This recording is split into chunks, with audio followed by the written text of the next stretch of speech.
చూసినావా స్వాతి, మీ అక్క తెలివి మళ్ళా నాకు కూడా ఫోన్ చేస్తాంది. హలో మరిది గారు, వదినే. దున్నే బర్త్డే విషయం చెప్దామంటే వెళ్ళిపోయినావు. హ్యాపీ బర్త్డే మరిది గారు. థ్యాంక్ యూ వదినే. మరిది గారు, మరి ఏ గుడికి వెళ్ళింది తమరు? గుడికాడ ఉండడం ఏంది వదినే, ఏం మాట్లాడుతాను? నీ బర్త్డే కదా సాగర్, ఏ గుడికి వెళ్ళినా అడుగుతాను అంతే.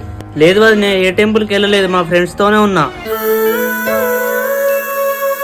చూసినావా స్వాతి, ఇండైరెక్ట్ గా మీ అక్క ఏ గుళ్ళు ఉన్నావని అడుగుతాంది. మా అక్కని పక్కన పెట్టు బావా, ఇంట్లో వాళ్ళేమో మ్యారేజ్ అంటాను, నువ్వేమో నా లవ్ యాక్సెప్ట్ చేస్తలేవు. నేను నీ లవ్ ను యాక్సెప్ట్ చేయను, నువ్వు మీ ఇంట్లో వాళ్ళని చూసిన సంబంధాన్ని చేసుకో. ఎందుకు అట్లా మాట్లాడి బాధ పెడుతున్నావు బావా? స్వాతి, నీకు వాళ్ళు 1-2 నెలల్లో పెళ్లి చేస్తా అంటారు, నేను ఇంకా లైఫ్ లో సెటిల్ కాలే, ఇప్పుడు ఇవన్నీ అవసరమా? ఏం కాదు బావా, ఎన్ని రోజులైనా నీ కోసం వెయిట్ చేస్తా. స్వాతి, మనం ఇట్లా క్లోజ్ గా ఉంటా అంటే నీకు నా మీద హోప్స్ పెరుగుతా అంటే బాయ్ నీ వెళ్తున్నాయిగా.